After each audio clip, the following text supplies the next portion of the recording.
Okay, hopefully you can still hear me. So I'll talk about what names are. I'll introduce the core language that we use to discuss names, and then I will introduce a program logic that we've come up with for reasoning about fresh name generation in this language. I'll then go through some examples and some of the future work. So there's a quote by Phil Carlton which says there are only two hard things in computer science: cache invalidation and naming things. And we're going to look at the second. So it's an old problem that is hard. So what are names? Names encapsulate this idea of identification in programming languages. So an entity which can be freshly created, or which in other words is distinct from all other previously generated names or entities. So think identifiers, references, objects, exceptions, threads, channels, and so on. There are many other examples. So how do we study these names? Well, we want to try and encapsulate this idea into a core language, and this was done by Andrew Pitts and Ian Stark in 1993 in what's called the new calculus. And it essentially adds fresh name generation, or the ability to create fresh names, test for their equality, and pass these names around via function application. And that's it. So it's a very simple language. And this is what we'll base our work on. So as I've said, it builds on the call by value simply type lambda calculus, and that's what we see here: types of units and bools and functions, and then terms include constants, which are the units and booleans, and variables, lambda abstractions, and applications. And so this is the simply type lambda calculus, and so we now extend this to include names. And so the first thing we do is we include the type name to the types, which is self-evident, and this varies slightly from the original paper, but is essentially the same language, just different syntax. And so we introduce this constructor for names, which is gensim, which creates a fresh name each time it's called. And the names themselves are represented in the language. We choose the symbol R, but variations of it. And then the deconstructor for names is this comparison on names, so equality. And this can also be used for booleans. So of course, if two names are equated and they're the same name, then obviously we return true, and otherwise we return false. We also include the let constructor and pairs and projections, just for convenience, to allow us to reason more easily about programs, and also to give the language a bit more of a use. So what does gensim do? Well, gensim is of type unit to name. And so it takes in a unit and outputs a name R, let's say, where we say R is fresh. But what do we mean by fresh? Well, freshness requires this idea of fresh with respect to something. So now we adapt this reduction relation to be on configurations, where we have the first part of the configuration is a name set, so this G, which is a set of names, and the second part is a term. And so the reduction relation now reduces that configuration to this new configuration, where now we add the name R, which is the fresh name, to the name set, and the output value is the name R. And now we can state that the name R is not an element of G, and hence is fresh. And so the name set G represents all the previously generated names, and so we know that R is fresh. So two simple examples here. We've got gensim equals gensim, and so this means that we create two fresh names and we equate them. And so the first fresh name will create, or the first gensim will create this a name R1, let's say, and the second gensim will create the second name R2, and we equate them, and that outputs false. And the second example creates a fresh name and equates it to itself. And so this clearly outputs true. So just two simple examples that just show you how the programming language works. And so more motivating examples are this one here that we focus on, which is we create a fresh name in the function lambda y dot x equals y. And so this outputs the value, or the function lambda y dot r1 equals y, where this r1 is some fresh name. But now we can never actually access this name R1, because the only access to it is within this function, lambda y.r1 equals y, where the name itself has already been deconstructed within the function itself. So if we think about this carefully, the name that will input this, or the name that this function will be applied to, can never actually equal this r1, and so this can be considered equal to the function lambda y.false, because we only ever access this name r1 within the function, and so we can't ever access it by itself. If we compare that to this program, then the first element of the pair, we have the same setup where we assign a fresh name to x, but now we output the same function, this lambda y.x equals y, as the first element of the pair, and now the second element of the pair outputs the name that we assigned to x. And so now we do have access to this name r1, and so this can have access to, this function can be applied to the name r1, which means that we can return true at some points.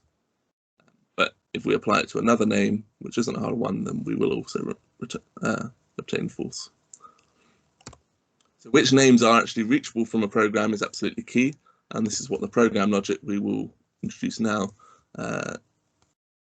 builds upon. It's this reachability of names. So the program logic for the new calculus builds on the program logic for the simply typed lambda calculus, and we start as such. So the typing contexts are the standard typing contexts. We map variables to types, and expressions we use in the logic consist of constants, which are unit or booleans, and variables. And then if we include pairs and projections in the programming language, then we include them here as well. And then we build up logical formulae using these expressions, where the formulae consist of equality of expressions of the form E equals E prime, negation, conjunction, and this possibly new formulae for some of you, but is standard in the literature, which implies that, or which states that the expression E is a function which, when applied to the expression E prime, gives a value that, when denoted by X, satisfies A. And so this up till now is all standard, but we now extend this to allow us to reason about the new calculus. And so to do this, we first build this new logical typing context, which is similar to the typing context itself, but now has structure. And so this still maps variables to types, but this plus now means that it's a structural adding, and so this order of the logical typing context is crucial. We'll see this now because when we add this new variable, this delta, which we call a type context variable, this maps to a type of type context, and this means that this logical type context means that the variable here maps to a logical type context itself, which is an extension of the logical type context on the left of the plus. And so this order is the key new property to the typing context, or the logical typing context. And so we also have this ordered addition of logical type contexts themselves. And so this is what we build upon to allow us to reason about the new calculus. And we do this first by, instead of quantifying over or introducing the first order logic universal quantification, which would normally be just for all x of type alpha dot a, we have this restricted version, which restricts the possible values of type alpha to those derived from the logical type context gamma. And so we're restricting which values we can now quantify over to those derivable from a logical type context, which is defined in the formula. And so this formula for all x of type alpha element of a, element of the logical type context gamma, such that a holds, means that if we can derive a value from this logical type context gamma and assign it to x, then a holds. And so this is the first part of the new addition to the language. or the logic, and this is the second, which simply states that for all delta.a means that for any future logical type context which we assign to the type context variable delta, then a holds. And so this can be thought of as a modality, but the key here is that the modality has a name attached to it. So rather than talking about any future state, we're stating that any future state, and we define that state, or we name that state now as delta, and now we can use that delta within the formula A. Finally, we introduce this syntactic sugar, which is this freshness operator, which states that if an expression E is of type name, then it cannot be derived from the logical type context gamma. And so this is syntactic sugar for this formula on the right, and it just allows us to reason more succinctly about these programs. Finally, we introduce the triples. These are standard Hall triples or program logic triples, which states that if the precondition formula A holds and we run the program M and get a value, then if we denote that value by the anchor or the variable U in the formula B, which is the postcondition, then B holds. And we restrict these triples to only reason about the programs M, which are name free, meaning that they're not containing the names R or its equivalent, or R prime or whatever, in the programs itself, and it only introduces names via the gensum operator. So typing, we use a standard typing context, a single-lined gamma, to type the terms as such, and we use the logical typing context, this double-lined gamma, to type everything else. So this includes the logical type contexts themselves, expressions, formulae, and the Hall triples, and we write this as such with the double-line turnstile. Substitution. In standard logic, we'd want to substitute an expression E for a variable X in a formula A, and so this is defined as normal, but we now need to define what happens when A contains a logical type context. For instance, for all Y element of gamma naught such that A holds. And so we need to define first the substitution of expressions for variables in a logical type context, and this allows us to define the substitution for formulae, where this gamma on the right here just maintains the order. It's a bookkeeping gamma. Similarly, we might want to instantiate this for all delta.a, and so we do this by substituting in a logical type context for a type context variable delta in a formula A. And so we have to again define what the substitution for logical type contexts are, and this allows us to define the substitution for formula. Again, this gamma G on the right here just is a bookkeeping gamma. So we now introduce the axioms for the first order logic, for the logic. These are similar to the standard first order logic axioms, but we now adapt them to the new restricted quantification constructor. And then we also introduce new axioms for this for all delta.a constructor. And then we also define interactions between all of these constructors via using some axioms. So I'll go through a few of these, just the simple one, the key ones. So this one here, this U1, allows us to instantiate this universal restricted quantification. So if we have this formula here, we want to restrict the values that can be substituted in for X via this gamma naught, and this simply states that we must find an expression which is typed by gamma naught to be of the right type, and then we can substitute it in.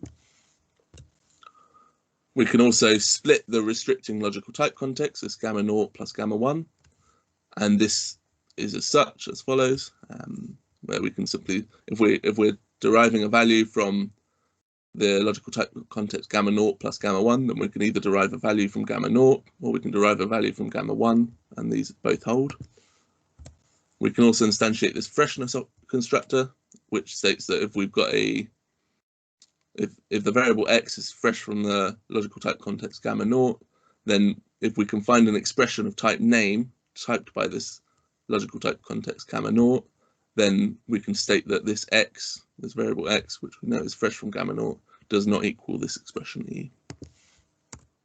And finally, we can instantiate this universal type context quantification, this for all delta.a, by taking the type that types this formula and substituting it in for the logical for the type context variable delta. There are other axioms, but I won't go through these here. I'll let you see the paper for those, and we'll move on to seeing more about these axioms. So these axioms by themselves, they form their own logic, which can be used independently from the Hall rules. But we'll now introduce these Hall rules that allow us to actually reason about these programs in the programs in the new calculus. So we use these triples to reason about these programs, and these are the rules that allow us to, these are the key rules that allow us to reason about these programs. So the first key rule is this Jensen rule, which simply states that in any precondition, for any precondition, if we assign Jensen to U, the anchor U, then we get this postcondition. And this postcondition is stating that for any future state, this for all delta dot constructor, for any future state, if we apply U, which is Jensen here, to the constant unit, then we get some variable, some value, which is a name. And if we assign that name to M, then we know that M is now fresh from delta. And so we know that this name, which we've created by running Jensen unit, doesn't appear in delta and cannot be derived from it. And so this is this is the first key rule. And now we'll just briefly go over the second key rule. And this will show the adaptation rather than the actual details of the rule. But this is the classical rule for the simply typed lambda calculus program, logic rule for lambda. And so to adapt this, I've highlighted in blue here the type context, which is used to type the triples, which we now need to change to a logical type context. And I've highlighted in red here the quantification, which is a universal quantification, which quantifies over all possible values of type alpha. And so to adapt this to the new logic, we change the typing context to a logical typing context, and we change the quantification, which is previously unrestricted, to the restricted version. And so we still quantify over the same type values of type alpha, but now we restrict it by some logical type context. And so here we now need to define which logical type context we're restricting over. And so we introduce the for all delta quantifier. And so this restricts which this states that we restrict all values of type alpha derived from a future state. And this really means that we're quantifying over only the accessible names from the state and not the names that are no longer accessible. So if a name has been generated but we don't have access to it, then we can't quantify over it. There are other structural rules and rules for each constructor. They're in the paper, but we will skip them now because they're not key. And most of the rules are standard, but there are some small technical differences to make the soundness proof go through. And the soundness proof, I won't go into any great detail, but we essentially define a model based on the logical typing context. And then we define semantics of the logic and triples using this model. And then we prove soundness of all the rules and axioms, and I'll let you see the paper for those. So some examples of how we use this program logic. So let's look at the program Jensen unit, which just simply generates a fresh name. And now we use the Jensen rule to get this postcondition from the Jensen rule. And we manipulate that a bit by instantiating this for all delta.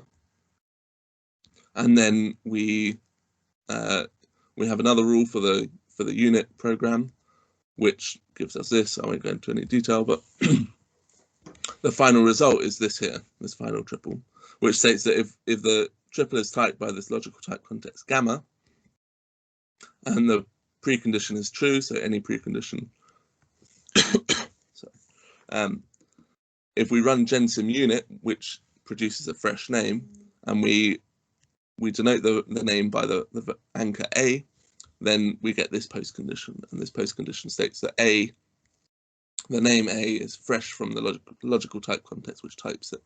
And the key here is this holds in any logical type context gamma. And so we can now use this in the next example, which is this generation of two names that we equate, two fresh names that are different, and we equate them. And so we first, as an example, we'll go through this quickly. We run this first in gamma, the logical type context gamma, and then we get this output, and then we run it again now with the new logical type context gamma plus A, where the A here is the anchor of the first one. And so now we get that the anchor of the second one, this second fresh name, is now fresh from the first fresh name, and this is what we get. So we get that A is not equal to B, and this returns the output that if we run this, we essentially get false. Finally, we'll go through the two examples that we saw at the beginning, which is this the motivating examples. This function here should always return false. And this function here, because we now have access to this name stored at X, we should now be able to get something which is true if needed. So this is what we get. I won't go into the actual reasoning, but the important thing here is that we output false. And then the important thing with this one is I've flipped the axis of the Hoare rules, or Hoare triples, just because it fits on the slide. But if this is precondition and this is postcondition, and similarly precondition and postcondition, then here we get a more complicated output, postcondition, sorry. But yeah, we get that it can return true in some instances. Finally, there's this one hard example, which is in the literature, which is this generation of two fresh names in the function lambda f dot fx equals fy.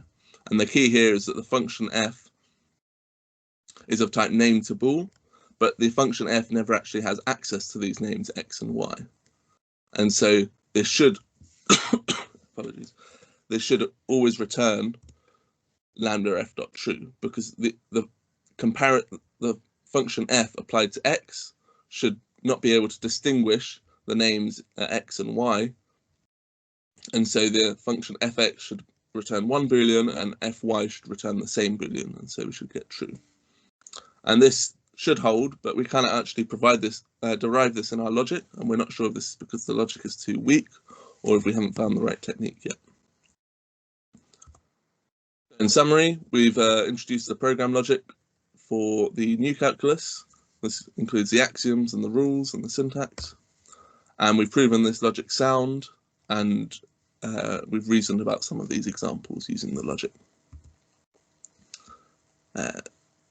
In the future, it'd be good to extend this to triples of all programs, not just those including those without names, so to include those with names. Extending this to work for the hard example would be a benefit. This proof was all done by hand, so with pen and paper, and so using a theorem prover to prove this would be great, and applying it to other use cases, as I mentioned in the beginning, to see how applicable this is. Thank you for your time, and are there any questions? Okay, thank you very much for your interesting talk. So if there is any question, the audience, they can write it in the chat box.